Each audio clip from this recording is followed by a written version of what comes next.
prosecution outlined how accounting practices of Comix documents did not. What kind of likeness is that? If they were great artists, they'll be in a museum. Evidence today may signal at least one. I'm fucking fodder for cartoonists now.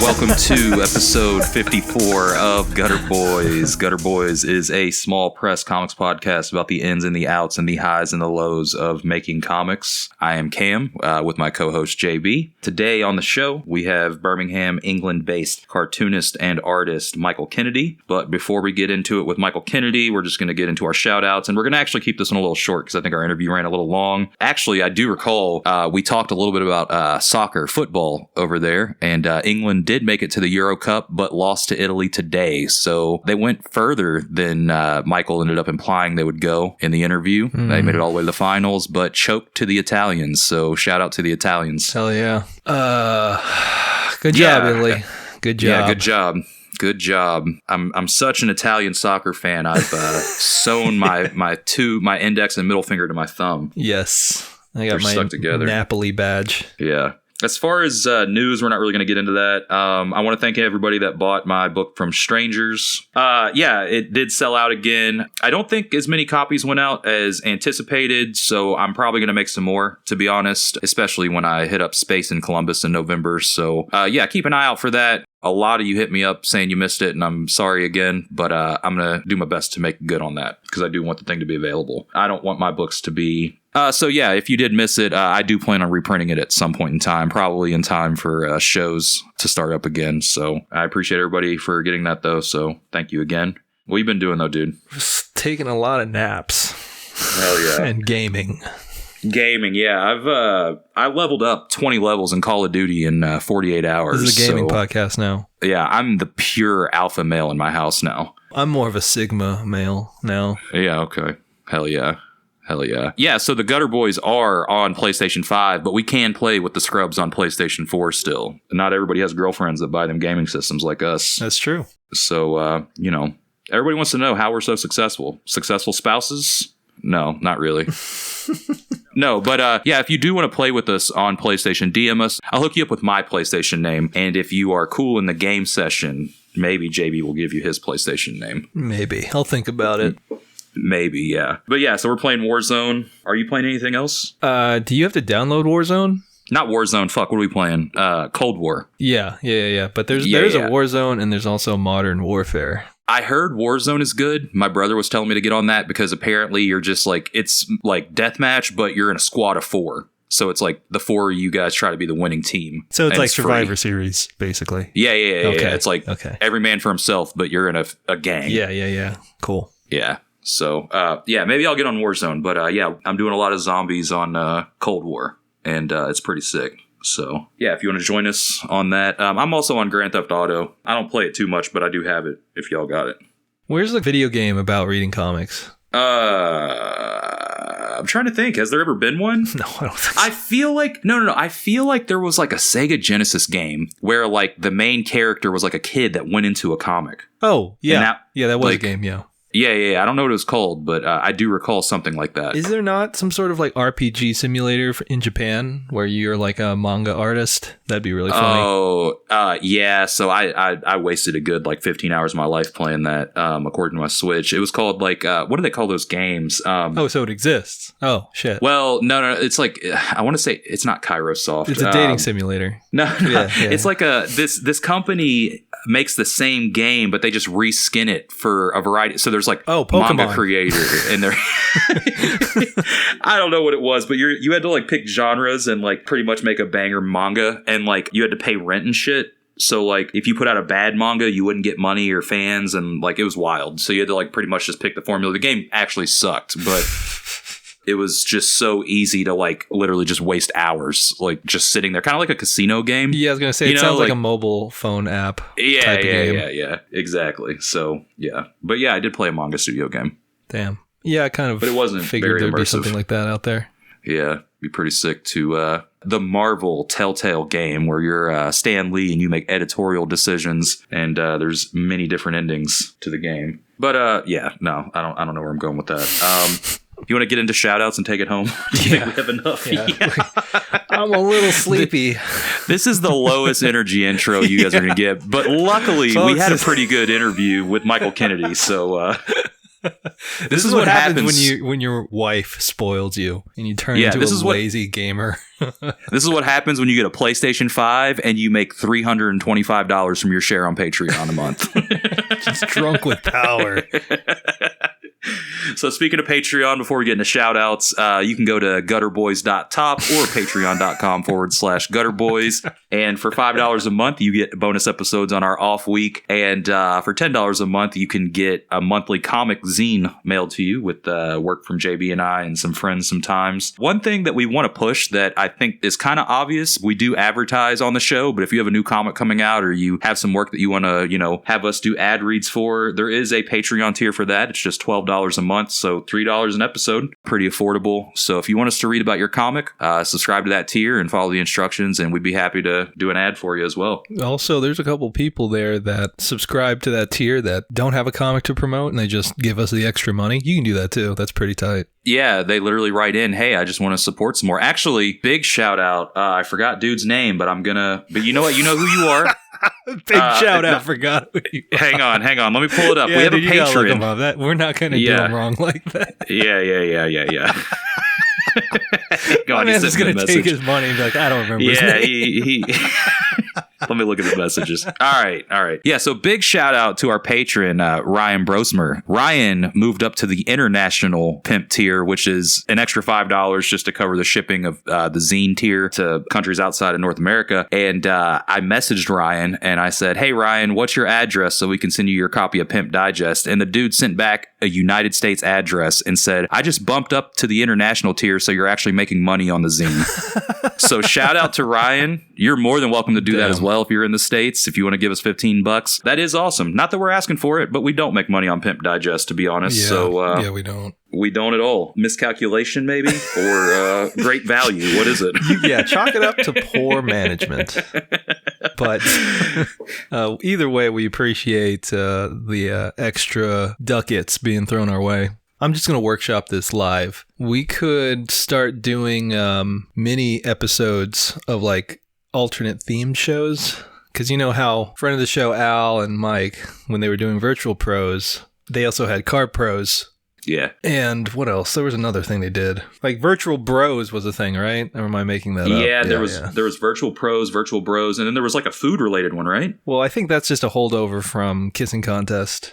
Oh, okay. Snack Chats. Okay. Shout out to Kissing Contest and Doan. But yeah, that was a great... I missed that show. I missed that show so much. So we're spitballing live here, folks, but I think the next logical step for the Patreon is we might start doing more free episodes if we're able to get more money on Patreon to pay us to do the free episode. That doesn't make any sense at all.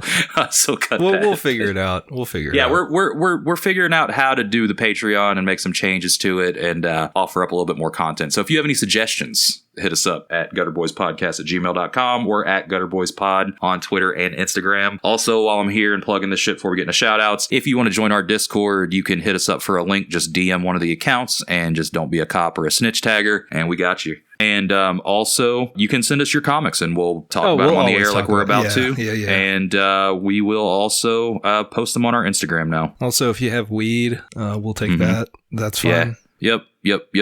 We like free stuff. We're not opposed to you pitching free stuff to us. Yeah. So DMs are open. Old titty magazines, fuck it. Cases of energy drinks, whatever you got.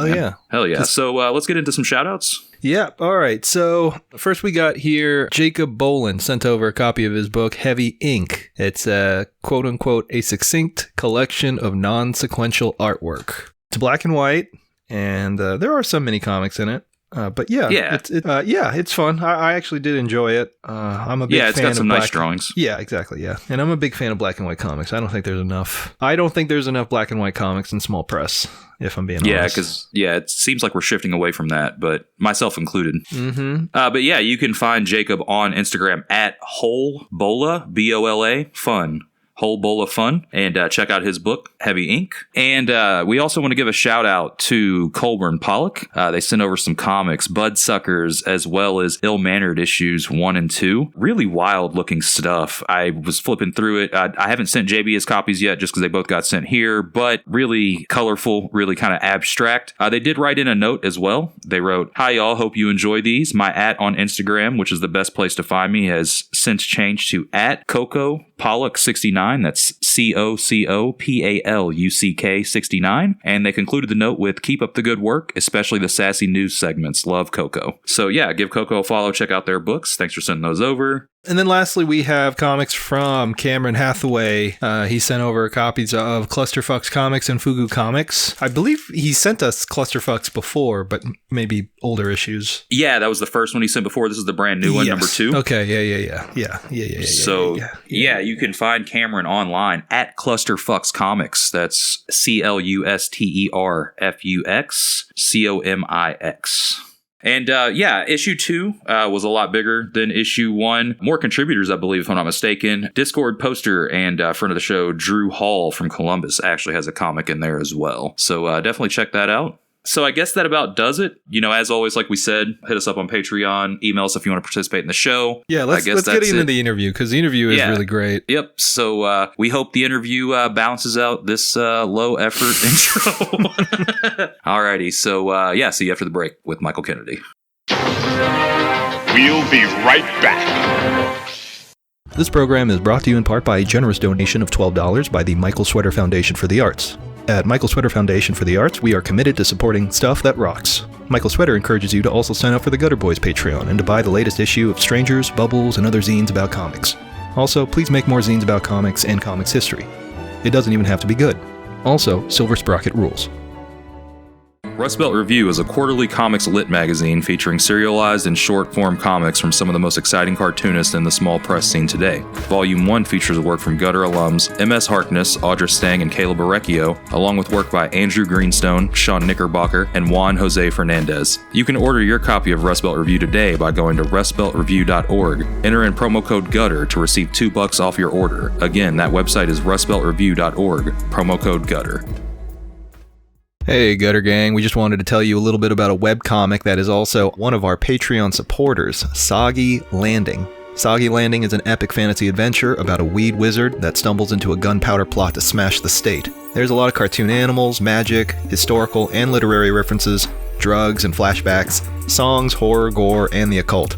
Twice a week there are new pages of Soggy Landing at Study Group Comics, and there are over 200 pages of frogs, bears, and revolution waiting for you right now. You can follow them on Instagram at welcome_to_soggy_landing or at Ian Densford. That's IANDENSFORD. Soggy Landing. Hell yeah. Check it out. Journey into the Unknown. Worlds Unknown is a brand new independent comics anthology brought to you by Chemical Garden Press, and it's live now on Kickstarter. The book was created by cartoonist Gavin Mackey and features 9 incredible artists with vastly diverse styles and stories. You can grab this beautiful 92-page paperback for only $9 plus shipping. A steal. They also have a bundle that comes with a beautifully illustrated exclusive shirt that you won't be able to buy anywhere else. You don't want to miss it. Back the project today by looking up Worlds Unknown on Kickstarter. Hope to see you there. To keep up to date on the anthology, follow at Chemical Garden Press on Instagram. Now, back to our program.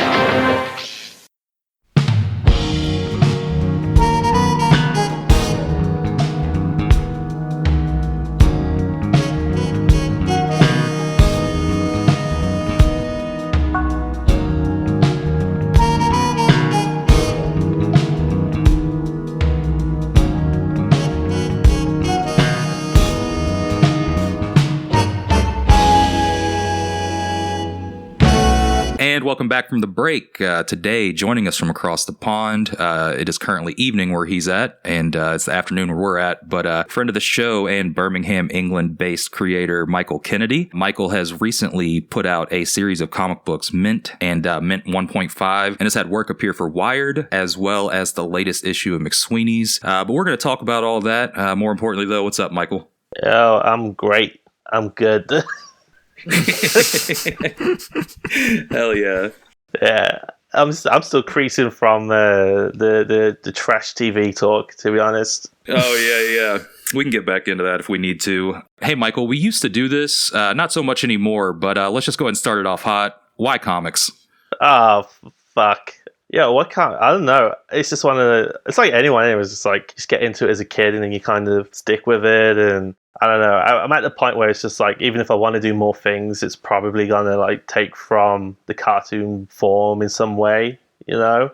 I get that stuff like with the that Instagram account, the Nancy one, and then they were like talking about the shirt you made, and they were like talking about the clouds and how Nancy's on clouds and the Dragon Ball stuff's on clouds. Like that's what makes comics like so cool and interesting, just like that wackiness. So you said you did grow up as a reader of comics? Yeah. I didn't have like the best kind of like intro. I didn't have like all the comics to go through because it was like way after like that 90s like crash, and what I was reading was from like 92 in like bargain bins in bookstores in like the middle of England, and it was like stuff they couldn't get rid of for about a decade. So right. It was all like this, but it was like amazing stuff. It was like this trashy like blaxploitation-y Luke Cage stuff, and you know, where like the Punisher teams up with him and he's like literally has like a skin transplant and he's like black for like 3 issues. That was what I had to like read until I started going to like libraries. I've never even heard of that arc.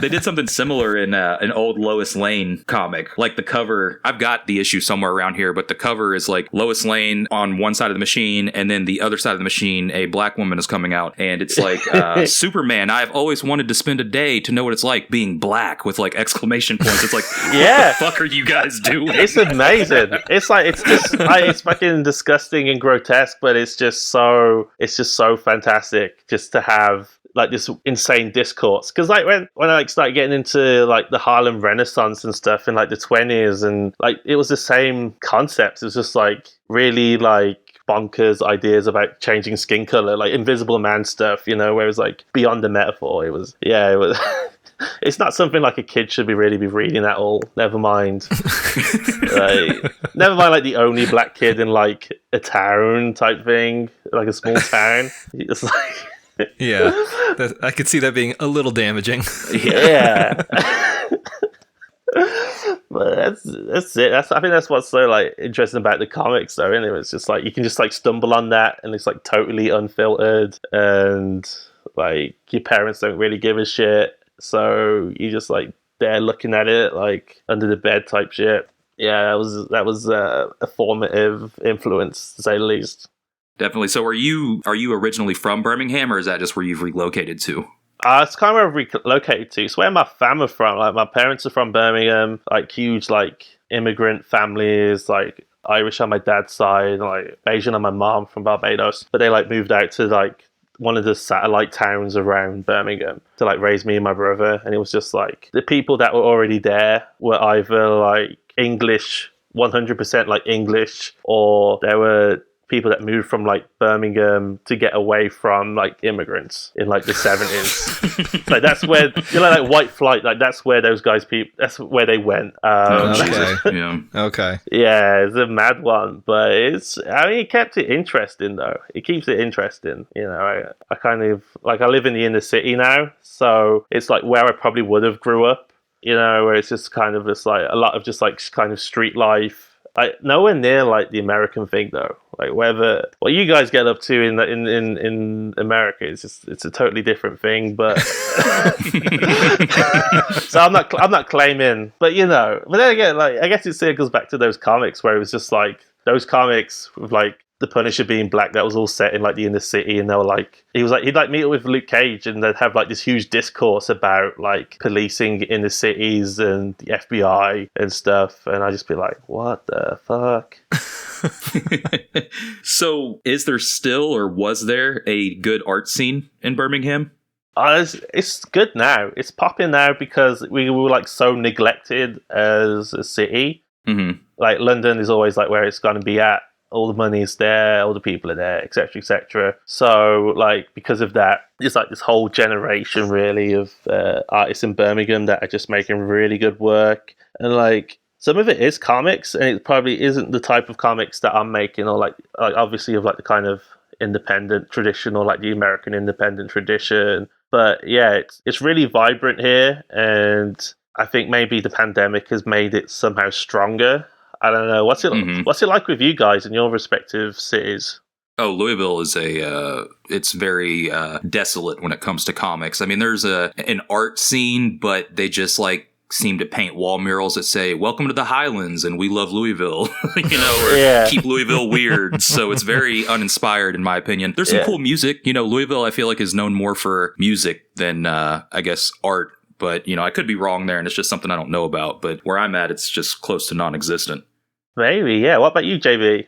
Well, when I was living in Chicago, the scene there is very active. I mean, we probably bring it up like at least once per episode in terms of like the comic scene in Chicago. Oh yeah, I'd probably bring it up at some point too. It's just like number one, because I'm into like plays and stuff as well. So it's just like Chicago is what I hope Birmingham's going to be like, really. Yeah, I mean, there definitely is, a lot of like stage plays and theaters there. That's for sure. It's very active. Yeah. Are you into like musicals or plays? I'm into like plays. I don't. I watched Hamilton last year, and that was 2 hours I can't get back. Really. Yeah.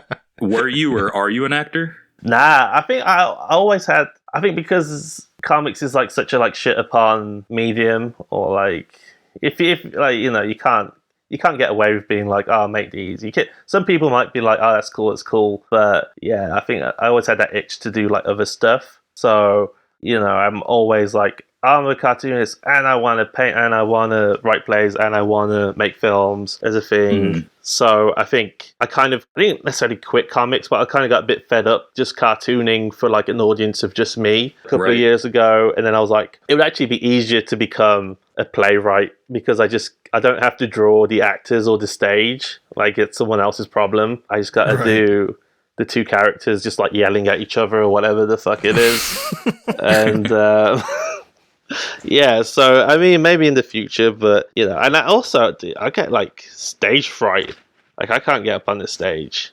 I get shaky, and like even before this, I was just like, I imagine you guys are used to it now, doing all these podcasts, but like for me, I do it so little. Just that countdown, that like last hour or two, and I'm just like sweating. Well, we try to make it as easy for the guests as possible, but no, I totally get it. I mean, now, I don't really, it's nothing. It's kind of just like second nature. But yeah, it used to be kind of awkward for me at first, especially when I would talk to people I admired on here. I'm not saying that that's not special to me now, but it's like, it's easier for me to just, I guess be quote unquote professional about it. Yeah. Or about as professional as you can get on the Gutter Boys, I guess. Right, yeah. So did you go to like art school? Like, well, actually, before we get into that, how old are you? 27. Okay, gotcha. So mid-20s. Did you go to art school or have any kind of formal training? In terms of comics, like, no. I went to like a design school. I did visual communication because at some point, I think like I left high school and I was like under dole, like, like unemployment, and I was just like, I just need to go to uni. So I just like applied to one uni, which was the one in Birmingham, and it was like a really broad course where you can like, it's like a really American idea where you like major in something. So you do a bit of everything and then you kind of just major, and I ended up majoring in film and animation. But yeah, like I've never done like a drawing class or anything outside of like high school art or whatever. So yeah, it's all just like me just doodling away at home as a kid, really. But yeah. Well, let's talk about influences then.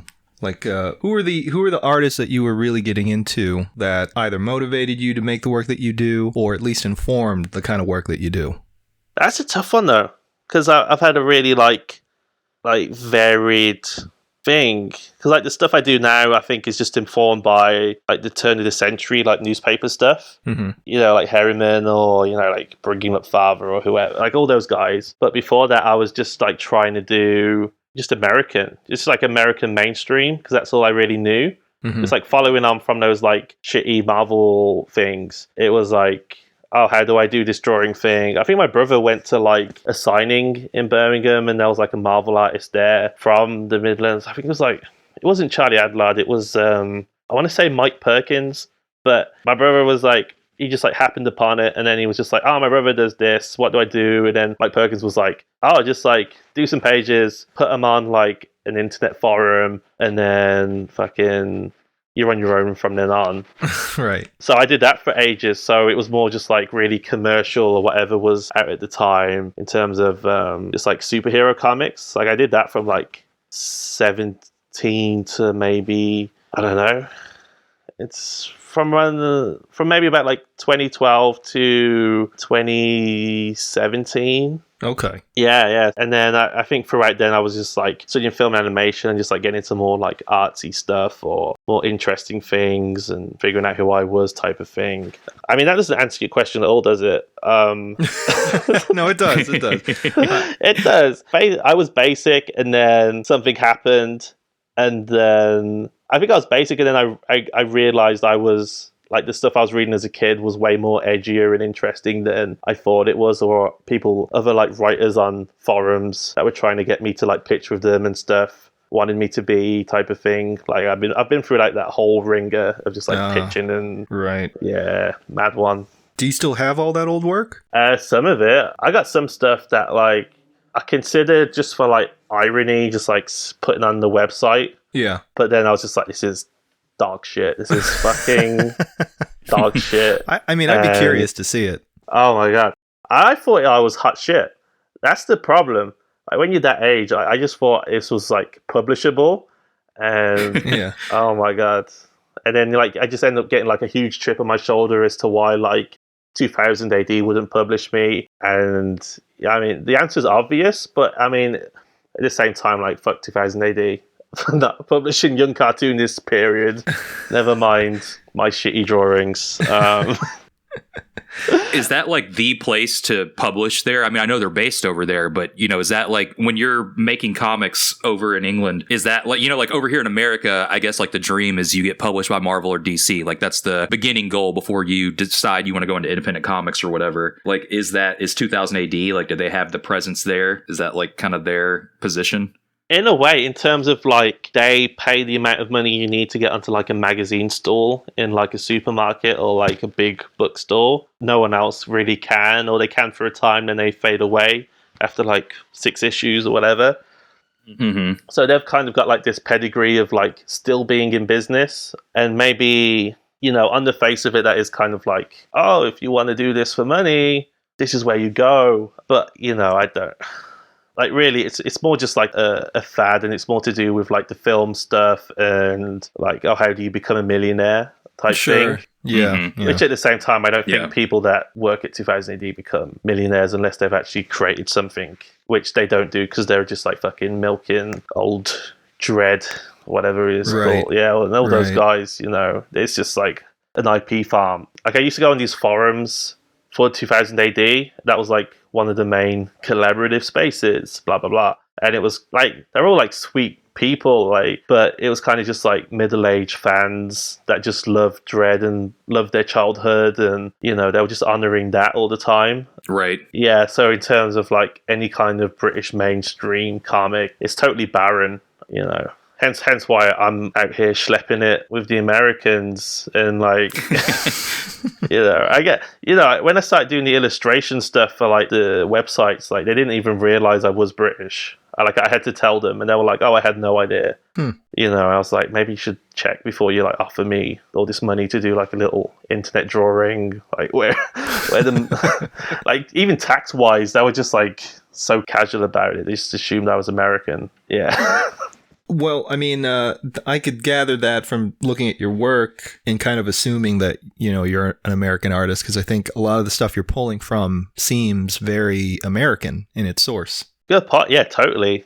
Yeah. I think a lot of that has to do, over time. I think the more as I got into like what I wanted to make work about in terms of like race and whatnot, obviously America has like such a huge influence on that, and it just, British stuff for that is either just derivative of Americans anyway, so I was like, I might as well just go to the source. And hence with all like the theater stuff, because I got into theater mostly because I was looking at like the newspaper stuff from last century, and like how all those guys were like, they were like also stage performers. They were like cartoonists, stage performers. Like, it was all connected to like vaudeville and whatnot. So that was really it's like the big influence, really, I suppose. It's like this kind of, early racist, like film, comics, and theater is like all I needed.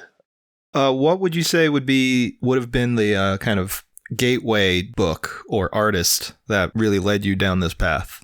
It'd be the Smithsonian book, because when I was working on Tumult with John Dunning, he was just like super getting me into stuff, and like there's like some scenes in Tumult that at least reference some of that comics history. Are you talking about the newspaper Smithsonian book? Yeah, the big okay. Smithsonian. I know they have two that I have. I have the Smithsonian newspaper collection, then they have one that's like the Smithsonian comics collection, which is like little Lulu reprints and little Abner and stuff like that. So yeah, I don't have that one.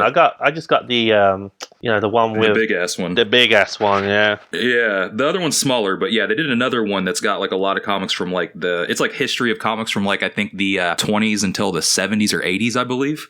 So if you can find it, yeah, check that out too. I will, man. Yeah, because like that, the big one, it blew my mind. That was like, oh, for sure. In terms of just like, I think because I always pushed against comics because I wasn't happy with, I was satisfied with, like Klaus and all that, but I think I wanted a bit more complexity to everything that was going on. Mm-hmm. And I think that big one in terms of like the early newspaper stuff, where it's just like 12 panels at least, or like 9 panels at least, 9 big panels, and it was just like it was like architecture and literature, and it can be as complex or as simple as you wanted it. It was just like, yeah, that was like, it was a total revelation.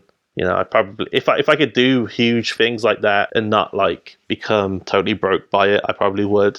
Well, and you're talking about format wise, right? Yeah. Yeah, so that's something I did want to bring up with you. It seems like something that you're always experimenting with in your comics. You've got some risograph comic books. You've got some that are very small. You've got some that are standard size. Is that something that you just think about before the project starts, or do you actually do the art and then you think about format afterwards? It's usually art first. Like, I wish I could be as smart to be like, oh, it's going to be like this exact measurement, or I'd love to be able to have like a book where like there's like inserts that are different sizes, like go like the full Art Spiegelman on it, as it were. Mm-hmm. But I'm just not quite there yet. Maybe I need to work with like a book designer or something. I would say that it seems like you're there from a fan perspective. Like every time I get one of your books, I just marvel at the production of it. So, thank you. I mean that in the best way possible. Yeah. So, are you working full time as an artist, like between freelance and comics? Yeah, I guess so. Yeah. I know that answer. Yeah.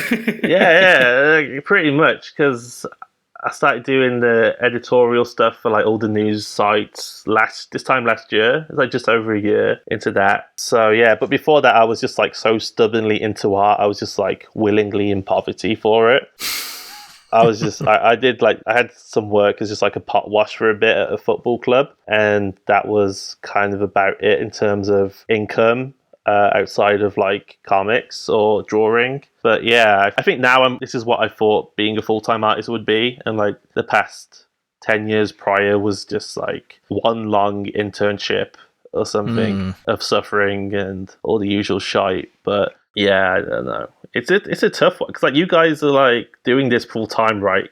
Yeah, pretty much at this point. Yeah. But like the only difference is that my income's just coming from like the fucking Condé Nast conglomerate monster Yeah, so the pay is better. Yeah. Yeah, You're killing us. Yeah, very much so. Yeah. I'm like part of the problem now or something. Like I used to. I was just like before this year, like I was just a totally different kind of entity, and then I just started selling out like a little bit, and then suddenly I've got like the funds to pay for like these comics that I could never get published before. So I think maybe in terms of like experimenting with books and stuff, I'm only at a point now where I could probably drop a bit of money on a large format thing and not like cry about it really, you know. But yeah, no, I don't know. Yeah, full-time artist, I guess. Sure. Now, as far as like the comics that you're making, I mean, of course, the pandemic shut the world down, but were you tabling at events over there and whatnot before the pandemic? No, I was a fucker. I didn't do that. I was just antisocial, and I never had anything printed for like ages. Because my brother ran a printing press for a bit, and he printed some stuff, but I just hated it. I hated what the work was and all that. And Okay. yes, and also like I was a bit of a drunk, put it that way. Yeah. So Seems to be common in England. You know what? Or in your early 20s. Yeah. Yeah, it's really common to just grow up, like walk out of high school into becoming like a part-time, maybe full-time binge drinker. Right. Yeah, for I sure. did for sure. Yeah, and that's what I did until, I don't know, like 3 years ago.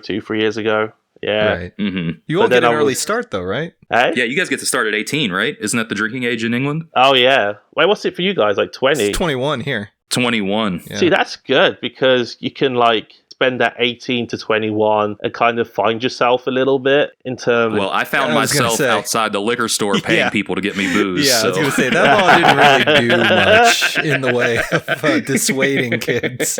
But I mean, I just respect the grind to just like get people to go and get you liquor, and like maybe they won't come back with it, right?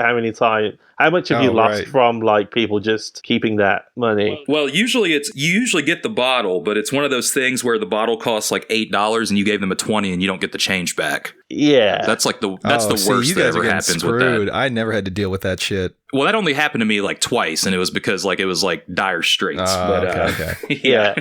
Well, that's it. Is it like the whole life of the party depending on you getting that one bottle of liquor? Yes. Yeah. Yes, for sure. Yeah. Yes. If you wanted to have a good time that night, that was pretty much the only way you were going to go about doing it. Yeah, you're like texting with your friends in the group text on your, flip phone at the time or whatever, trying to figure out who's going to be able to get it and who knows somebody 21 that's willing to do it. Which is the nice thing of being raised in like a small town or suburb. It's where, you're probably going to know someone who's of age and who will absolutely be okay with buying you booze. Mm-hmm. Oh, yeah, man. But, most of my experiences, probably same with my partner, actually. Yeah, it's just like, you just like shoplift that shit. When you're like 16 or like 15 or something, and then like you're going to like a field, and then etc. We did field parties in Kentucky a lot, so yeah, plenty of times not knowing my limits and just throwing up in somebody's acre of land. Right. That's it. Yeah, that was just like in my town, because it's like a medieval town, so there's like a whole swathe of like marshland, which is where it all like floods and like protects the castle or some stupid bullshit. And at the end of every like graduation, everyone would like get drunk on that bit of land. It's like called a weir, and that was, I shit you not, just like smack bang in the middle of the commercial area where everyone was doing like their Sunday shopping. Like all the huge, and like in the field across the road is just like 100 to 200 16-year-olds just being very leery and exploring themselves and whatnot. Yeah, right. And then but then it's like the police. I think the police always knows that it's going to happen, because they only turn up at like the most convenient time to bust everyone. It's like, kind of like home time, like 5 p.m. or something, when they know everyone's like 2 hours of like vodka in, and suddenly they can like round us up like geese and not have too much resistance as well, because they're all just like, everyone's hammered. Yeah, right. So yeah, that was my life for 7 years. Not really, but yeah, happens to the best of us. Yeah, very relatable. True. It's true, and I kind of had to just like lay it down and stop, because I wasn't making the work I wanted to make, and I was too hungry to do the work, and I couldn't afford to print the stuff, so it just, it's an all round better. I took the better deal. Have you stopped drinking entirely, or is it just moderation now? Oh yeah, I stopped drinking entirely. Okay. Oh, okay. I just loved it too much. I was too good at it. I always thought I was just such a intellectual, sensitive person, but like when I stopped drinking, and then like my friends from home, they'd talk about me in this like reverential, like, you could like compete with the best of them, and I was like, what? Like, what do you mean? And like, he was so mean and so aggressive, and I was like, oh fuck! Like, I was that guy. A proper lad, you were. A proper lad. That was it. Yeah. Yeah. Dance. Yeah. Jesus. Oh my days. So, as far as, what you're working on comics wise, I did say at the beginning of the show, you just recently had a piece in McSweeney's, congratulations for that. It was printed beautifully. I'm a subscriber, so it was a nice surprise to open up and see that there. Yeah. But you do work a lot in, for, like you said, for other companies and so forth. Is that you mainly putting yourself out there, or people hitting you up? Because a lot of times we get questions from listeners saying, how do you get work as an artist? If you don't mind kind of talking about your experience with that. Yeah, this is like actual useful information as opposed to the binge drinking. Because I get this question, I get asked this shit too, and it's just like, I've been quite fortunate because I can like stumble into stuff like this, and I know people are like grinding for ages, and they're like, but yeah, I was like following like an art director. We were like mutually following each other for like 3 years, Claire, and that was fine, and I never really expected anything to come of it.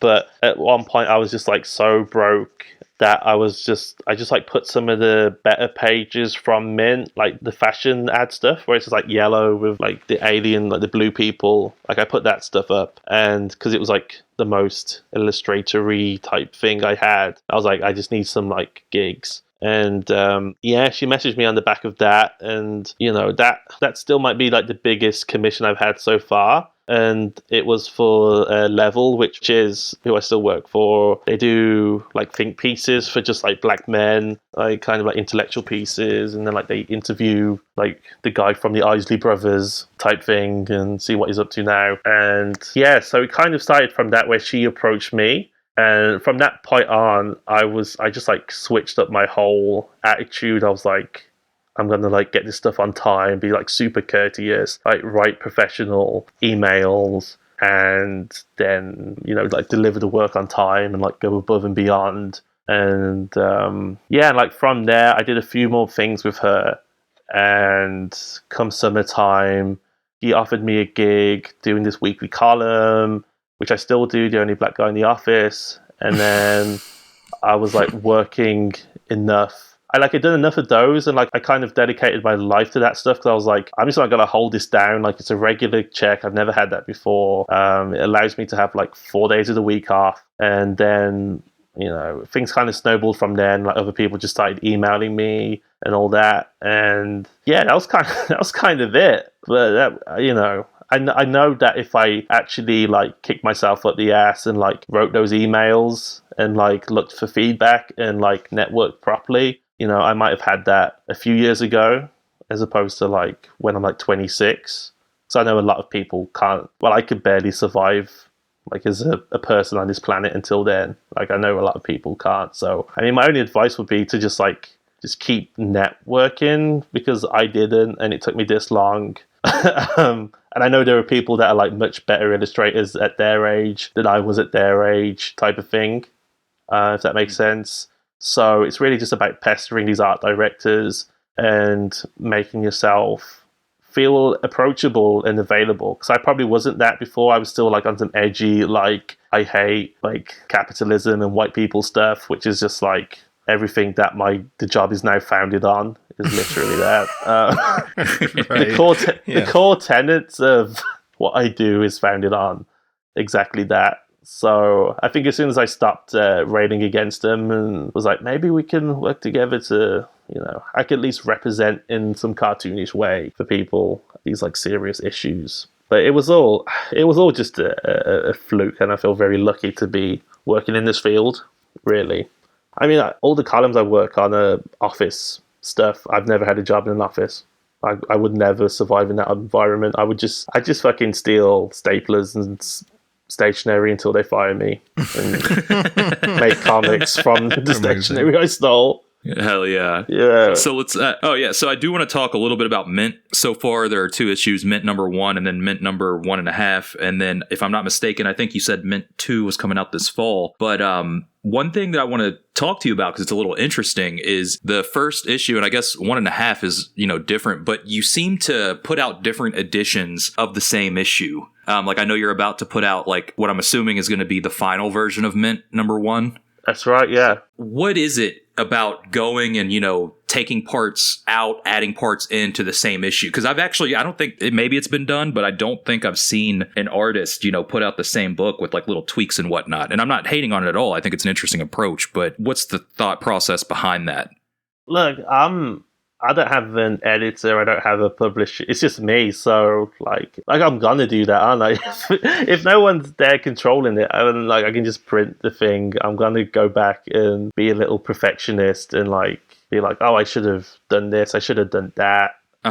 Yeah. I mean, with Mint 1, because I think with Mint 1, I was just glad that I managed to print 100 of something and get it out there, and it was kind of felt like a substantial amount of comics that was done just by myself. And then, I did like that insert thing where I had all this kind of guilt and whatever, that fold out thing where I was just like, oh, I did this thing and I didn't like it that much. And then I realized maybe I should re-letter that or something. I don't know. It's more just, me being pedantic and sleeping on things for too long, sitting on files for too long, not necessarily showing people. I'm trying to change. I am trying to change, but yeah, it is largely informed just by being a quote unquote perfectionist, or maybe just scared of just committing to that final edition or something. I'd probably benefit from someone just taking it off me at some point and being like, it's gonna be this,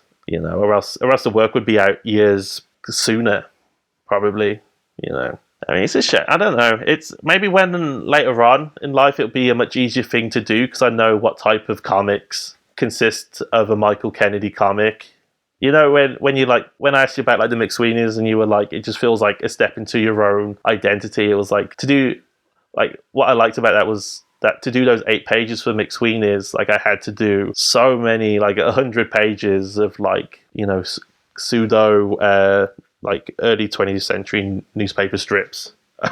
So yeah, there's a lot of perfection going around. I don't know. Do you guys not feel that though? Do you guys think that way? Yeah, no, I hate fucking everything that I put out as soon as it's done. I just leave it alone because I would go crazy if I just got into a cycle of fixing my stuff. Just because but that's just me. I'm just different. But I do think it's interesting that you do that, because it's interesting to see the evolution of the book into what you actually want it to be. Right. Yeah, so I mean, to be able to trace that, process, I think is interesting. But yeah, I'd never seen it before, so I just wanted to ask about it, because I do find it interesting. I think maybe it does happen before, but it happens a decade later, and I just do 6 months later or something, where they go, oh, we're going to re-release such and such a graphic novel, and then add a short story they did or something, or retranslate it or something. I feel like I have those kinds of weird concerns. I have these concerns on my mind that are the concerns of Penguin Random House, but they're all just in my head for some reason about this particular project. I imagine it's the same thing. What's going on when you say, "Oh, you're gonna go crazy with it"? It's really similar to that. There's very little technical or skill to it. I think it's just stress. Yeah, it's just stress. I will tweak stuff if I'm given the opportunity to do it. For example, I just finished a short comic for Riot Fest, and I turned it in on Sunday morning, but it was technically due, I think, that following Monday, so I turned it in early. And as per usual, the editor or art director or the guy responsible for all of this has not responded to any emails. Still? Yeah.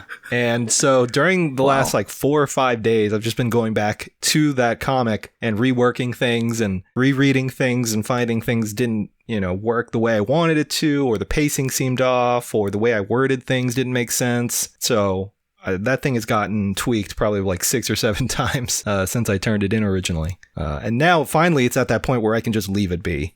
Nice. Yeah, exactly. I think that's the thing, isn't it? Where it's just like, especially with comics, because it's so many things have to be right before it's just right. And right. Yeah. Maybe that's what I'm kind of having to contend with, where I'm like, I want to go fucking to like crank it up to 11 on the artwork, and then I realize the writing on it isn't as up to scratch as it should be. So I publish it like unlettered, and then I realize, I can actually write it now, and then republish it. But then that's like a whole rollout, and it's just like, and then I feel bad because I'm like, all these people bought Mint 1 and etc. Right. But I'll run it by you guys when I do it, because I love to get your opinion, because when I like collate it together, I'll just be like, does this actually work as a second edition? But I think I'm getting to the point where maybe it is becoming like its own like kind of like technical practice or whatever, where I do these things and don't necessarily mess with them and kind of like collage it all together. It's because like Mint 2 is going to be like 100 pages. Oh, okay. Wow. Oh, yeah. wow. I did a bunch for it that was really just like loose and free, and then like the issue with that when it came to putting it together was like, how do these things work together, etc, and like how do I make these things kind of seem cohesive or not? And that's kind of been what I've been pottering away on, so that it is kind of like one thing, so I think I'm actively trying not to be, produce different editions or like reiterate or redefine what the comic is. Hopefully, maybe that might be the what's good about him. I don't know. We'll see. Well, yeah, I'd be interested to see the revised edition that you're coming up with and kind of comparing it with the previous issue. I think it's more, I haven't actually changed the artwork itself. So what I did was, there was like in Mint 1, that was like 16 pages, which had that like blue character. Yeah. And then I realized I quite liked that character, but I just didn't like what I was doing with her. So I kind of took those pages out. I just kind of like gutted it out, which was like a third of Mint 1. And then I put in some Crayola stuff. So like this reissue of Mint 1 is just going to be like a light version, maybe. So it sounds almost like a supplemental copy. Almost, yeah. Like whoever's got that first one is got like the meatier version. And the second one's just going to be kind of like, supplemental, or, maybe just a more accessible one. I don't know, but somewhat refined, a little less edgy, smoothed off edges type thing. So so that's kind of, I'm keeping that as like low workload as possible. Yeah. But I think with Mint 2, you'll probably be like, this is like if I took those like the pages I weren't happy with that blue character and like turned it into like a whole fucking operating kind of comic. I think that's really what I'm trying to do. I'm just trying to find my own like Nancy or Crazy Cat, really. I think that's probably why I tinker with shit, because I'm just trying to like get it down to like its simplest expression, right as a cartoon, instead of like an IP farm. I'm just like, how do I make this more of a cartoon? How do I like whittle it down? Yeah. But yeah, it's an ongoing process for sure. Interesting. Yeah, I'm excited for both the revised issue 1 and also issue 2. So just get it done. Send it to us. I'll do it. I'm on track. I feel like I've gotten better at like saying when things are going to be out, because I used to be like, I'm doing this now. I used to be like proper ADHD and just be like, it's going to happen, and then like burn out after a month. Right. And then it never comes out. But now I'm kind of like, Mint 2's coming out in the fall, and then I'm just like fucking around with like these mini comics in between. And hopefully that it all goes to plan. Awesome. So with the page count of that being pretty substantial, is this going to be a book, like an actual bound book? Well, that's kind of, this is where, when I'm talking about like formats and stuff, where I'm like, really it needs to be, in my mind, like a hardcover book. But as like a financial outlet, that is like huge. Like the printers I have are good. Like, they're really great for like the saddle stitch, like the staple stuff. Yeah. Right. But when it comes to the binding, I'm looking at, like 100 copies. It's going to be like $1,000 to $1,000, $2,000 Right. upwards. And it's like, Yeah. and it's like, I know, it's like, I'm just so tempted because like, I feel like it could be as good as like, like the recent Palookaville, like the recent Seth stuff. Right. Like in terms of as a hardback thing with like all the like the graphics and stuff. But I just I can't drop that amount of money. I just can't. Like, it's just ridiculous. Have you tried shopping Yeah, I was around? gonna say, Sorry, JP. because this looks like something Ad House would put out instantly. Or, Maybe some other company. Yeah. But again, like I'm really enjoying the self-publishing route. You know, I'm just like really loving it. And in terms, mostly because no one's telling me what to do except for myself and maybe my partner when I'm up too late type thing. And that's kind of all the management I'm willing to accept at this point in my life. Right. Yeah. After a life in like the IP farming type comics, but I don't know. I might ship it around, but yeah, I'm being at the minute. I'm on that self-published, self-distributed thing. Yeah. Well, you could even try to Kickstart it. I feel like Kickstarter is like, there's people saying that's the biggest distributor. If you want to look into some kind of crowdfunding, I feel like you would have a successful venture. That's a good just point. my personal opinion. Yeah. It's like, what with you guys, like with your Kickstarter, what really is that really like a huge draw? Like the fact you can manage all those orders and ship them out. Well, I don't think we've said it on the show, but we have a distribution system in place that we're not even going to be touching those books. Hey. Yeah. That's So it, yeah. it's still independent and going to be self-funded, but we're using. I don't want to say too much about it publicly. I'll tell you off air, but it's just one of those things where we've got a distributor in place that'll be able to get it into bookshops. I get you. Yeah, that's what I'm kind of looking for. But it's just like, it's the time, like finding something like that. So yeah, we'll talk about it off air. But in terms of self-publishing, like I feel like I've got the funds to get it printed, but yeah, things like distribution are still a mystery to me. Even when it comes to like, I can do 100 copies of something and still do my day job and have like a functioning life, but I think even 200 copies of something is going to be a push, never mind like 400 upwards. You mean as far as like packing and shipping it yourself? Oh yeah. Like still for sure. Well, I would say that the experience that you may have dealing with a publisher like, I don't know, Ad House or Floating World or any of these like smaller alternative press publications, the oversight is going to be minuscule compared to these IP farms. Because, those people know exactly what it is that they want because they're seeing it as just content. You are the content producer, and they're going to package it and sell it out, and that's how that works. But with guys like Ad House, it's very much like, okay, what are you wanting to put out? Like, what is your idea of what this book is going to be like? Do you have a preference with paper stock, how the book is going to feel in the reader's hands, that kind of thing? So, you don't even have to do this for issue 2. This could be something that you could do way farther down the road, collecting all of these mint issues into a proper hardcover bound book. But I would say, a publisher like Ad House would definitely welcome you. Yeah, man, that's the dream, isn't it? Just finding a publisher that just gets it, I think, unfortunately, because we're in the publishing industry, because I had a book out with Self-Made Hero, and, as lovely as they were and whatnot, this probably might have been just me and the writer actually pushing it in a certain way, but yeah, even at that level, which is still considered like independent graphic novels, it's still like royalty driven, or how do we make costs back, or and like, I think this is maybe why I kind of like enjoy like doing the stuff for the websites. It's kind of like where the money's coming from with that stuff. After all that stuff with like Nobrow, I think. Oh God, yeah. Yeah, like. Like they're kind of transparent. Like I love Self-Made Hero, and I'm not saying they're doing shady shit, but it's I think the publishing industry is is what it is, isn't it? Yeah. I think Ad House seems like a cool guy. And he's worked with people that I respect, and they seem to have had a really great time with working with Ad House. So yeah. For sure. Now, I do want to get into questions, but before we do, is there anything that you want us to talk about before we get into these questions, Michael?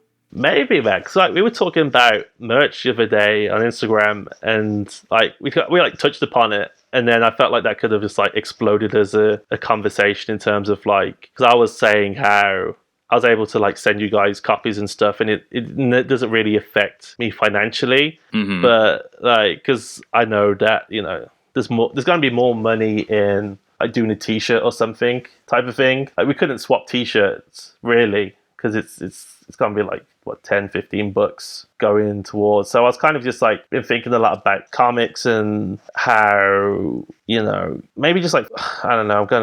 This is a more tangential question than I thought it would be, but yeah, I was just thinking about like the music industry and like how they don't really make that much money from like streams and how it's all merch. Like I'd buy like the Freddie Gibbs stuff and stream the album. Like I'd buy the sweatshirt. I got the sweatshirt and the shirt and whatever, but I'm not going to probably buy the album unless it's like free with the sweatshirt type thing. So I was kind of like interested because you guys seem to be doing probably like the most cutting edge in terms of like putting stuff out. Yeah, and I mean, JB was doing merch before, well, not before doing comics, but like before we started the show, JB's kind of had his foot in that. And, I've done a couple T-shirts. As far as like profit margins, I think it's critical to being an artist. It's, I mean, you could sell a $10 comic all day, but the most you're going to make off that thing is what, $6-7, assuming you can get it printed for, somewhat cheaply. And, you look at the overhead on a T-shirt and the profit margins are just so much higher. And, I've said it on the show, but it's in America. I can't speak for, where you're at, but in America, a lot of these shows have like really high table fees. So, you're losing money by traveling to the show, plane tickets, so forth. And then, you have to pay your fee just to be there. And I don't think I would ever be able to make all of that money back just based off comic sales. Like I have to pad it out with like tote bags or T-shirts. We also don't have big money items in terms of comics, like we're not selling giant paperback books, or we're not selling giant hardcover books or artist editions or all that stuff, where as an artist, if you're tabling at these shows, that is where you're making the bulk of your money, besides commissioned work, obviously. But I would say that those big marker items like those books, if you have a big giant stack of books and they're hefty, then that would be fine, but we don't really have that yet. So yeah, we're on floppies and zines for the most part. Right. Yeah. Hell yeah, same. Like and that's it. It's like until we can do something where it's just like it can compete with like a 40 quid Clyde Fans hardcover. It's impossible to make like a huge return on a single book. Like at this point, I'm just considering like if I did Mint 2 or something, I'd probably do like some T-shirts, like a bundle type thing, because it just makes sense. It just makes like total financial sense to bulk it up a bit. Yeah. I mean, Stranger Zines and Eddie over there is definitely going that route with his last 2 comic-related shirts. Yeah, and they seem to be doing well. So that's it. Yeah. Well, and I did notice that you had recently put up some hats for Mint up on your store. Do you view Mint as like a brand, or is that like a hat for the comic? That's it. That's it. It was like it's kind of because Mint is such a. It means like whatever other definitions it has outside of my comic. I was kind of like, maybe people would like fuck with this, or at least wear it in the street just as like, oh, it's just like a streetwear brand or something. Like it doesn't, it's not like the same as having like, I don't know, Spider-Man on it or something. Yeah. Right. Yeah, like it looks stylish and cool. Yeah, you're not going to get like the shit beaten out if you were in but yeah, it's because it's Mint. That's fucking Mint. Yeah, exactly. And then, so like there's like that kind of potential, but like just generally as an artist, I'm just like, I have such existential issues with perhaps just like audience, where it's like, I love most of the audience. I've like pretty much everyone that's bought Mint, like I've really just vibed with, because they're other cartoonists. But it's like there's like kids, like the stuff I want to talk about, I feel like, especially with everything that's been going on with like the BLM stuff and all that, in terms of like education, it's like how old, I don't feel like I can be waiting for people to hit like their mid-20s to vibe with my message, or like the characters, or feel represented or whatever. So I'm kind of just like, maybe I can just like give a bit of leeway in terms of like reaching other people with at least aesthetically, or maybe just taking one of the characters from Mint and putting it in another context. Yeah. That might reach someone, and like they'll be like, oh, that's cool, or I feel heard or seen or whatever. Right. So yeah, that's kind of like, life goals, But at the minute, I mean, with the hats, I actually just got the hats because I was like walking around like Selfridges, which is like the big like fucking department store thing, and I was looking for like a particular type of cap because I got a big head, and Same. yeah, so I was like, I need like Big heads unite. yeah, well, that's it. We got big noggins, big hats. Yeah, so I was like, and the only one I could find was like an off-white cap, and it was like £185. Woo!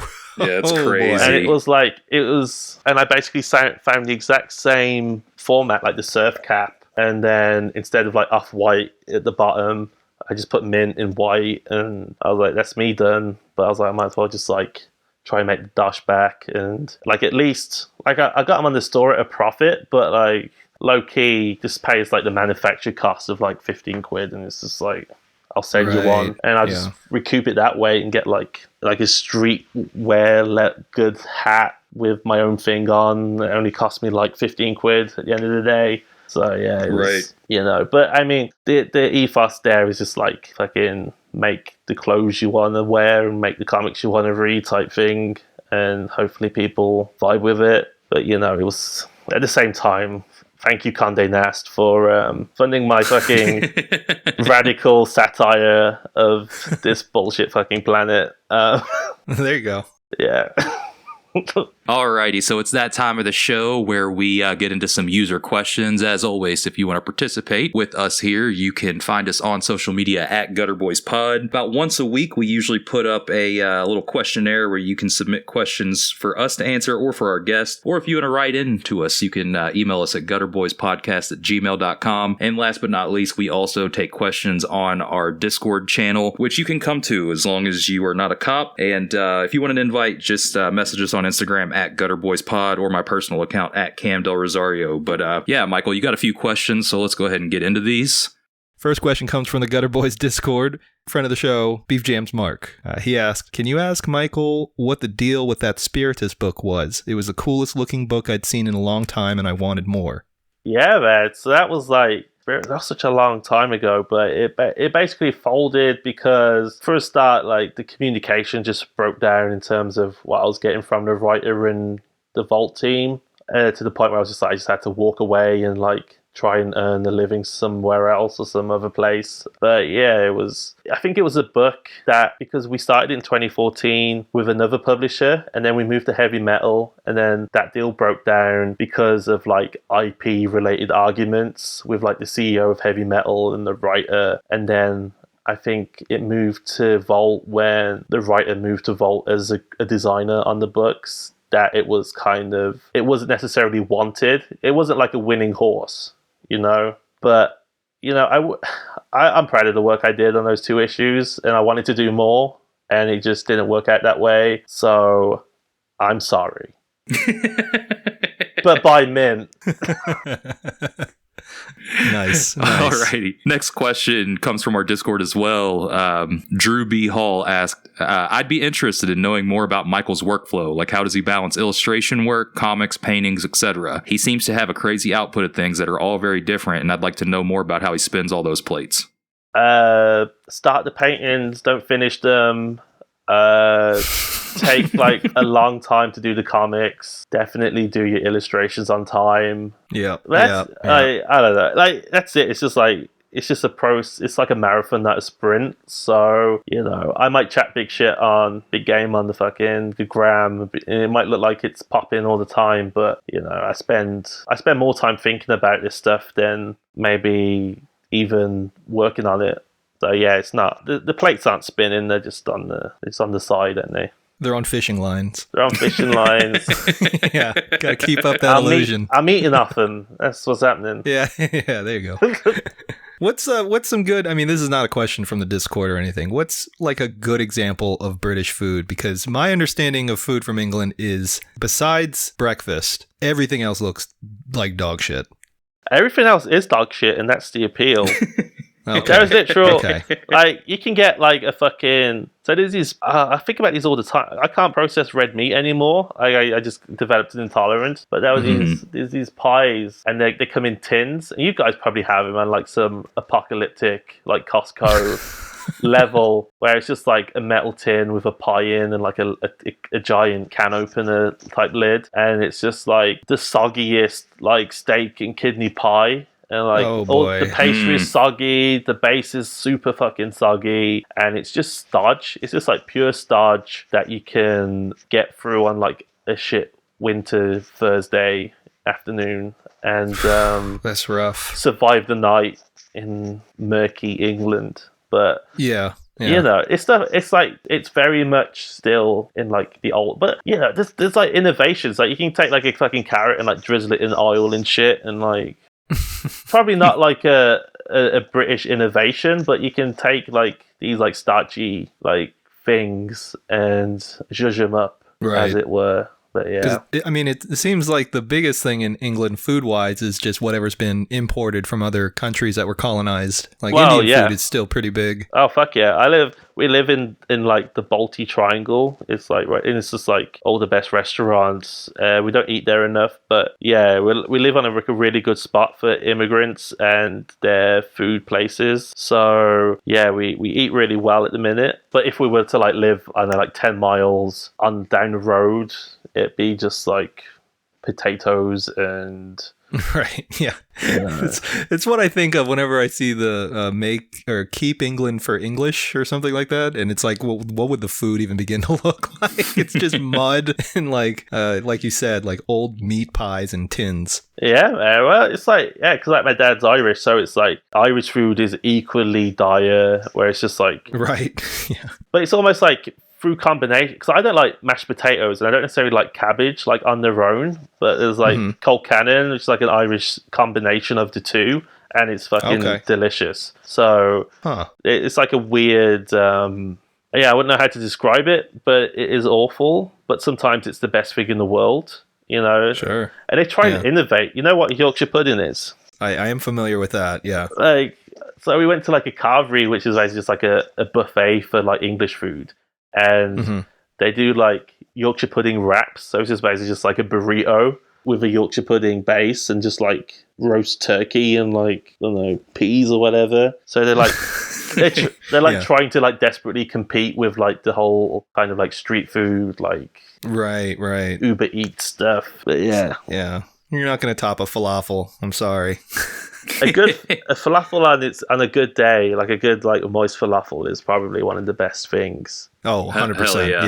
Yes. Yeah, for sure. Mm-hmm. Alrighty. Next question came from fellow countryman and friend of the show, Josh Pettinger. Do you think England has a chance in this year's Euros? And if England gets knocked out, who are you rooting for? Don't forget, thanks for definitely asking this one, Cam. Oh yeah. Yeah, thanks for definitely asking me this. Yeah.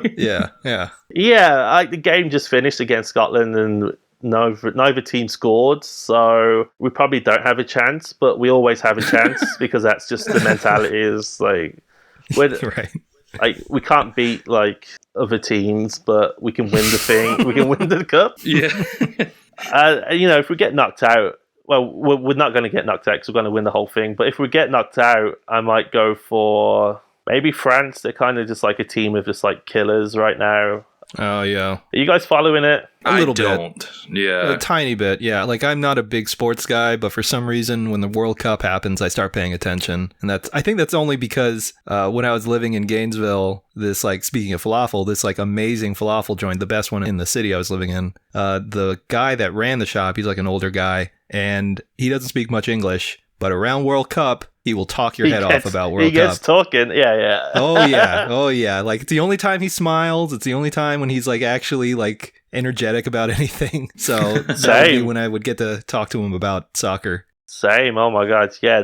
Football. It lights a fire up your ass, but you got to be winning. We're not really doing that, so I can't. Like, right. It's hard to fake it. Yeah. Yeah. It's like. The game, it's just like raining, it's 0-0, like no one's really doing anything. Like I didn't mind leaving it at half-time to talk to you guys. So yeah, that's kind of how it's going as a tournament. But yeah, somebody in the Discord told Josh that England was going to lose, and he called him a cunt. So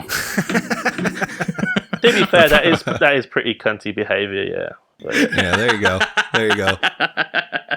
Seems like the right response. Yeah. Oh, who's better at football, the Aussies or England? What, Australia? No, fuck no. Do you think the British are better at soccer? Australia have their own version of football, where it's just basketball meets rugby meets something else. But yeah. Nah, England's better. But the problem with England is like we're so reliant on foreign players that it's hard to actually play as a cohesive team. Mm-hmm. Because it's just like it actually reminds me, the games we've been playing actually reminds me of like high school football games where it's just like little cliques of like 3 best friends that just only pass to each other, and then it just like bogs the whole fucking game down. It'd be like if like, I don't know, Jordan and Pippen only passed to each other, which I guess they really did for like a few years, but right. Yeah, it's very very stilted. Gotcha. Okay. We're still better than fucking Australia. Let's not get it twisted. JB. RBV's gonna come after you, mate. Who? RBV. Who's that? We're not gonna get into. I'm not gonna Rob Van dedicate Dam. an entire section to football in this fucking podcast. Instagram user Pilco Art asked, "What aspect of your comics do you think is the weakest, and how would you like to improve it?" All of it, and I'd improve it by drawing it all again. But there you go. I mean, I think to be a bit less sarky about it, I'd say it's probably more just like finding that like consistent character. Like the thing with like Jasper Jubenville is just like he knew he was onto a fucking winner with the diva thing, and he's like sorted for a vast proportion of his life in terms of like content. Yeah. And like fucking props to him. We all want that, right? Really? Yeah. Maybe not, but I mean generally I fucking do. I just want to like something that's like easy to draw, or at least like kind of simple, that I like and can do a variety of things on the page. Yeah, so that's probably my weakest aspect to the game. I mean, that is interesting because I don't think Cam has any affectations towards making like a specific character. And I mean, I certainly haven't really thought about that in that way. Like I've never thought I want to draw this same character over and over and over again. Like I don't have the attention span for that, you know? Maybe. I probably don't either, which is why it can be quite jumbled. But I don't know, it's more just a desire for that. It's probably just a fantasy, you know, as opposed to an actual, like as soon as I might do a couple of pages and be like, fuck that, I just want to draw some other thing, you know? Right. Yeah. But, you know, that's probably something in my mind is just like, I just need a winner. Yeah. Yeah. Right. Yeah. You're at the horse race clutching a bunch of tickets. Yeah. Yeah, I need a fucking prize stud, fucking dick swinging between the legs. Right. Yeah. Real thoroughbred, yeah. Just a mile-half long trough cut out from your horse's dragging donger. Oh yeah. Yeah. That's what you want to see, mate. Yeah. Yeah, to the point where it just like it doesn't even flip itself, it just keeps going. Yeah. Yeah. Hell yeah. Well, next question came from Instagram user The Killer Rabbit. What was your experience working on Tumult from scheduling yourself to work on the project? Were there any hiccups along the way, and did the story stay very close to the writer's script, or was there some improvisation along the way? Also, would you work on another graphic novel project in the future, and is it possible to reveal how the royalty checks work, and does it seem satisfactory? Okay, so hiccups and scheduling problems. I was drunk, but all of it. Besides, like the last 3 months, of the product, it got pushed back. I fucked up. Like I bit off more than I could chew. I just said yes to everything. I took on like. I was just supposed to like do the line work, but I ended up doing like the colors and the bubbles, and I was just like, yeah, I can do that, and just like slurring my way through it, and yeah. So that was like the biggest hiccup, was like my own inability to just like knuckle down. But then like I just stopped drinking, and then I just stayed at home and just did like I just like banged it out in like a month or two. Literally, Guillaume, God bless him, he had to come down hard on me, and then I just remember getting this email from him just being like I'm just disappointed in you type thing, when I was just like so far behind schedule, and then that disappointment made me feel bad. And then I did the work in like a phenomenal speed, and I had to upload like my progress for the week like every Friday. I just like whack it up on like WhatsApp, and you just be like, great, keep going. And then we just do it again and again and again and again. But yeah, what was the second question? The second part of the question was, would you work on another graphic novel project in the future? And is it possible to reveal how the royalty checks work? And does it seem satisfactory? I guess he means like with another writer in like a... Is that what he meant? I'm assuming, because we've already kind of said you've already got like a 100-page project coming out soon. Yeah. But yeah, maybe with another writer. In terms of like picture, like trying to get... I probably wouldn't, to be honest. At least not for a long time. But I mean, at the minute, I can't see someone writing for me in a way that I'd be happy with now. Me and John, we tried to get other stuff made. We tried to cross over and get stuff made in the US that was like really different to Tumult. It was like Afrofuturism type stuff. It's like a Saturday morning cartoon, and it'd be like a Grace Jones type character, just like having fucking fun and just like really just like fun young adult stuff. And like no one wanted to touch it. We went to like, I don't know, we'd email places and pitch, and then like a couple of months later, the company would either be like liquidating or merging or just like firing everyone, and they were just like, we'd love to take this on, but like the office is on fire or something. So it kind of just got to the point where I just like had to drop out, really. Right. So yeah, it was a tough world. So I'm just a bit like, I'm just happy with my own little patch of real estate in indie comics, really. It's a better place. It's a better place to be. Hell yeah. Real quick. Yeah. During the tail end of this tumult process, what was your drink of choice? Well, the tail end, I went totally clean. But I mean, my standard issue hooch, it was just like a double whiskey, like double Jameson's. Nice. Hell yeah. Nice. That is the right answer. Yeah, I don't really drink nowadays, but it's whiskey water on the rocks if I do. Oh Yeah. my god, whiskey! I had some good times with whiskey. Because I mean, like, the thing with the hometown drinking, it was always like Sambuca or some tequila or some like white spirit. That's surprising That to was hear. like, oh, this is the party shit, Because like so much of UK culture is like obsessed with Spain and like Magaluf and Ibiza, all these like party islands. Interesting. Okay. Yeah, like, so the prowess on a Saturday night is just to like the impetus is to just keep that going and just try and recreate the drunkenness of like the south of Spain. Really. But yeah, so like where whiskey was probably my preferred thing if I was just like in town, like in the city by myself after work, and if like the whole thing. But it tasted great going down. Oh my god, like a dream. Like a fucking dream. Man. Oh my god. I know. Yeah, I've cut back too, so I get it. We're just like looking at other stuff because my partner doesn't really drink. She's like she'll have like half a beer and she's like flying, so that kind of works. Yeah. So we've been like doing like CBD drinks and stuff, and just kind of getting like kind of stoned and like at the minute we're just. We were talking the other day, and we're like, we had to stop getting the CBD drinks, basically. It was becoming a problem. It was becoming a problem. Friend of the show, Nate Garcia Cartoons. What's up, little Nate? He asked 2 questions. First one, love your work, Michael. Is there anything you wish you could tell your 19-year-old self? And second question is, what did you have for breakfast today, too? I could tell my 19-year-old self. I'd tell my 19-year-old self, A, stop drinking, and B, maybe you can like fucking get into like a good uni if you apply yourself and stop drinking. What's that? Breakfast? Yes. Yeah, he always asks What what is our this? guests have for Dude, breakfast. this dude and breakfast it's a big.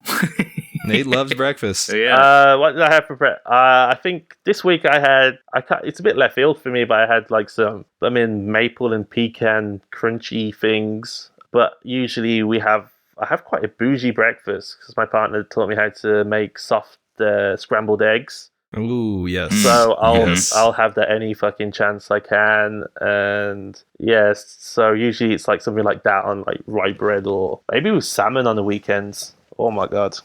Oh, nice. Hell yeah. Yes. Good nice shit. piece of grilled salmon. Can't go wrong. Real bourgeoisie shit. Yeah. Oh my god. Restructuring full English. I like it. Yeah. Or like oh well, we get some posh like English breakfasts now. Like down the road, we get we keep grab something where it is basically like grilled peppers and like just like fancy English breakfast. Nice. Okay. Yeah. Nice. Alrighty, next question came from Instagram user king_of_nails. They said, top 10 desert island comics, please, all of you guys. For time's sake, let's just go 3. Yeah. Yeah, that's a lot. 10 is a lot. I don't even think I could name 10 I was about to say, I Yeah. could have named 10 comics off the bat. Yeah. Someone else, please. I need to think. Cam, you know what's up. Yeah. Go ahead. I mean, this is like, you're putting a gun to my head in the moment, so I haven't had proper chance to think about this, but I'm going to say the original volume 1 and 2, the Locust book of Jaime Hernandez that collected his stuff. Mm-hmm. I'll say the Mazzucchelli book, Asterios Polyp, Good one. and one of the big Nancy collections. Boom. Yeah, Very nice. Yeah, I might take the lead there from you and go with like the Nancy Likes Christmas book, that Fantagraphics one. That's been doing me right. Maybe like just any Crazy Cat collection, black and white Crazy, and probably third I'd go with the 2 volumes of Alack Sinner that IDW put out. Oh, nice. That was a big one for me. But yeah, it's my 3. If you want to scoop, I saw Frank Santoro posting on Instagram that Bill from Copacetic said that the Alack Center books are going out of print soon, and that means that they will soon be hundreds of dollars on eBay. So grab those books if you don't have them and you're interested. Get those fucking books. If you're just like still like looking at like CBZ files of like Spanish translations or something, like so many people don't know that IDW put those books out in English. Right. In an Yeah, affordable it's crazy. format for like hundreds of pages of bande dessinée. Yeah. Yeah, both of them are fucking like phone book sized. Oh my god, yeah. Yeah. What about you, JB? What's the 3? Okay, top 3 books. I'll go with Daniel Klaus's Like a Velvet Glove Cast in Iron. That's number 1.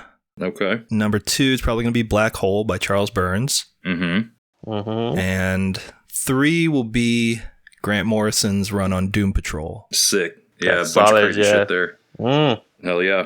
All right, Instagram user XOXO_Grease asked, what are your thoughts on the comment section of Simon H's reposts of old stories, and any tips for finding a comic scene, what to do, where to go, etc.? Simon Hanselman. Yeah. I think so, yeah. I don't. I'll say this. I know that during the pandemic, like, I think it was a thing that, like, Dog Biscuits and Crisis Zone, like, both Simon and Alex got huge online followings from posting those daily strips. And so a lot of, like, not typical comic readers filtered in, and the comment sections just were crazy. I haven't actually read any of the comment sections on Simon's repost of old stories. This is not a diss to Simon, but I mean, I've read all those old stories, so I'm not really tuned into them. So I'm not really paying attention, but I'm assuming they're probably just a bunch of fucking crazy people like they were last year. Yeah, that's also my opinion on this Yeah. Correct. this hot topic. There you go. What about finding a comic scene, yo? I don't know. Like it's like you cats. Like that's the scene for me right now. Like I've been part of stuff, and when I was younger and like trying to do like the pitching stuff, but it's all just writers, and they're all like twice my age, and I'm like the little golden geese type thing. The prettiest belle at the ball. Fine, but I mean, the reason I found you guys, it was because I think a lot of people that maybe like I'd say were like affiliated with Gutter Boys right now, they're kind of making comics to the same kind of impetus or like thought path that I am. And Yeah, I could see that. and that's great, right? But like you have to like engage and buy those people's stuff as well. Like you have to buy the comics and like try and buy the comics or try and swap comics or something. Like that's how you find the scene, right? You Definitely. I mean, it's all pretty like brick and mortar stuff still, right? You don't. I used to have like an Instagram account like before last year, before all the BLM stuff, where it was kind of just more like edgier drawings, and the scene, there wasn't this comic scene that was affiliated with it. It was more just like I was probably just considered like a normal, like an artist that happened to make comics or something. So. And it was like a very lonely existence, to say the least. But then, like, I started like this new account and was just like, you know what? I've got some like money in my pocket. I can actually like support you guys by buying a comic and just like getting it shipped from the US. Like, just taking those extra like things that I wouldn't have been able to afford to do, or maybe I would have just scoffed at. Like, I just don't scoff at that stuff anymore. Like paying shipping on stuff, and I think that's kind of served me well. And yeah, it's just like I just feel like I actually own comics now that aren't, like big publisher collections from like Waterstones or like Barnes and Noble type stores, For sure. Right, yeah.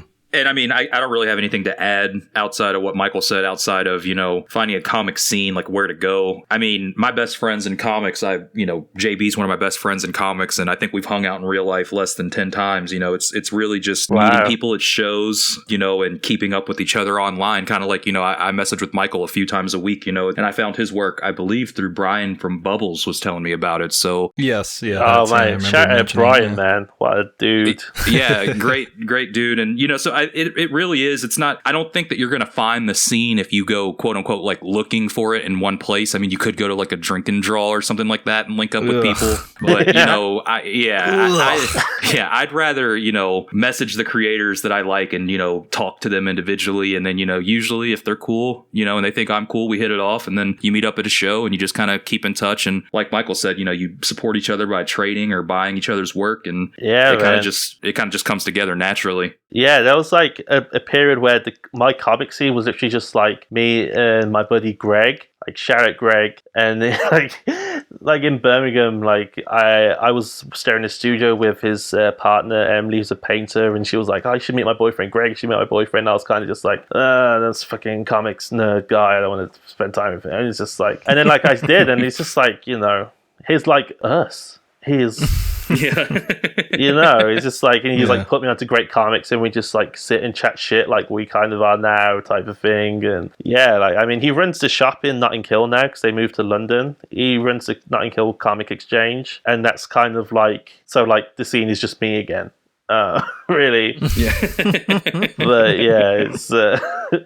it's one man. Yeah, but like one man scene. Yeah, but we were so lucky to just kind of like stumble upon each other in that way. Right. But but outside of that, it's all kind of internet based still. Yeah, for sure. I was spoiled in Chicago, so making the move to Iowa, it's like going in, I knew I was not going to have the same, I guess, like circle of comic friends. And by that, I mean I would have no comic friends. I don't really know where to go about looking for them, to be honest, here in Iowa, but I'm also really not interested in looking for them. I'm kind of busy doing my own thing at this point, and part of the reason why I even agreed to move out here was knowing that this would be the opportunity where I'm just only focusing on my work. I'm not constantly engaging with, the comic scene or a scene in that way, which is not to say that's a bad thing. It's just, it can be a little distracting if you are constantly like overwhelmed by it. Right. Oh yeah. Well, there's always the drinking draws. Yeah. Yeah. If you you ever get bored and want to venture out on a Saturday if night? I accidentally walk in on a drink and draw, I am leaving that bar. Yeah. I'm the type of dude that would have been drinking at the pub and would have been like, fuck this, and just like staggered out into the street. Yeah. That is the right response. Draw these nuts. All right. Matt_Greaves on Instagram asked, question, in Birmingham, do you get dickheads dressing up like they're in Peaky Blinders? We do, and it's wait, really? But not too many. It's just like, it's Peaky Blinders is more of like an export, and it's just like, there's like a bar in Birmingham that's like a Peaky Blinders bar, but it's like a total dive. It's like, it's not like a hip, like chipboarded, like hipster joint. It's just like probably fascist. in some way. Yeah. And so it's like that's kind of the only remnant. Like sometimes we see like people wearing the costumes, but it looks like they've come from like a theater or something. Like it seems like that's part of their job in some way. Right. Mhm. But yeah, I mean, it's more of an export. Like when I was in Angoulême, I wrote about this Full Bubble zine when I went, and it was like there was like this drunk French guy. Like I was walking back from one of the events through the town, and this like little drunk French guy was like trying to like fight me or something, and his friends were like he was like tiny, like I'm 6'3" and like I don't know, like 240, and this guy was literally fucking Tintin, like tiny, like scrawny ginger, like a little quiff, and then he was kind of like set on me for some reason, and then he was mumbling like Tintin to himself, like someone had just like owned him in a bar or something, like just like totally like emasculated him. And then it turned out he could speak like really good English, and like had lived in London. And he was like, oh, where you? He was like he could affect like the best like Cockney accent. He was just like, where you from, mate? Where you from? And I was, Oh my god. yeah, like this tiny like little fucking elf of a person. And I was like, yeah, I'm from Birmingham, and he was like, Peaky Blinders, you know what Peaky Blinders are, mate?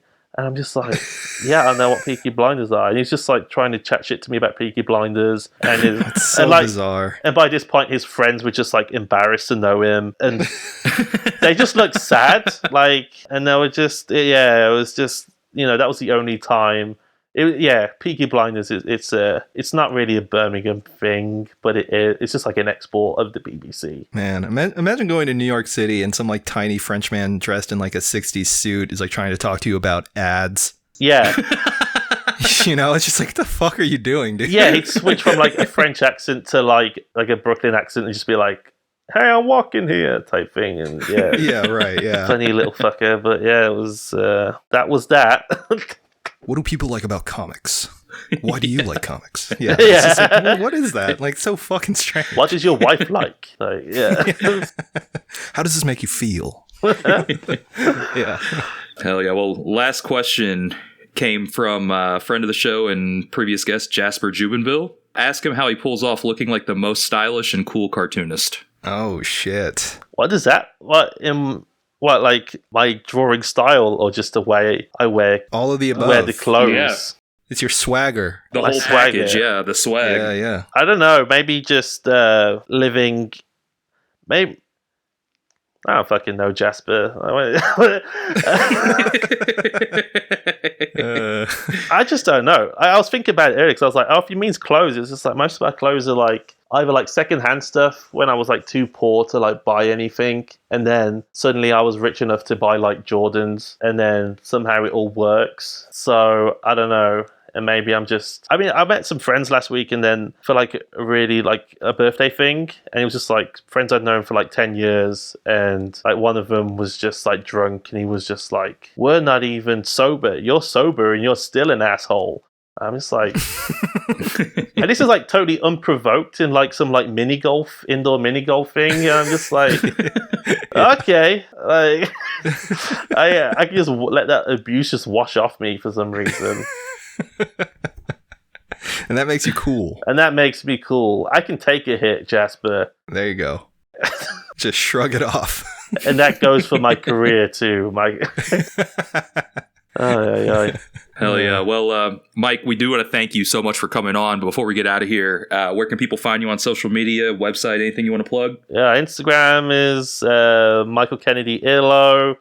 Websites like michaeldkennedy.com. That's where you can buy the old the hats and and the comics. But yeah, that's it really. Yeah, pick up one of everything, two of everything. Give it to your friend. And you too can be the most stylish reader on the blog. There you go. That's Very it. nice. I need to get some branding out about this. I don't know. I might do another mini comic about being very stylish. There you go. Dedicated to Jasper. Dedicated to Jasper. Yeah, to the supreme streetwear lord, Jasper Jubinville. Exactly. Yeah. So, I forget about that. Yeah. I forget he was a hype beast. why is this about Jasper being a hype beast? Is it just like he's just into that culture? He was when he was younger. His trajectory is amazing. So he was a newspaper cartoonist at 10 years old, and then he became a Lego YouTuber. What? And the account's still there. I won't dox him, but Jasper has a Lego stop motion film account on YouTube that he was making when he was like a teenager. Very cute. And then I guess in high school he became the supreme hype beast, and now he's just the supreme cartoonist. Well, that's a good way to transfer from one supreme to another, really. Yeah. It puts you in good stead because you know about shit like demand, right? You guys compare like the Stranger stuff to like streetwear drops, and I think I'm trying to do that too, where it's just like cause a little bit of fuss on Instagram DMs or like just a comment section. For real, I feel like if you get the comic section popping about like something you're about to like release, then it kind of feels like it does feel very hype beasty. Yeah, for sure. I agree with that. Yeah. But then like real hype beasts like fucking spit on me. But if I even look at their t-shirt, whatever they're wearing, but yeah, oh well. Well, maybe Mint will become the next Supreme. You know what? I hope not. Hell yeah. And on that note, on that note, we do want to thank you so much for listening to another episode of Gutter Boys. As always, I am your co-host Cam with my co-host JB, and thanks for listening. And as always, stay gutter. Fuck off, cunts.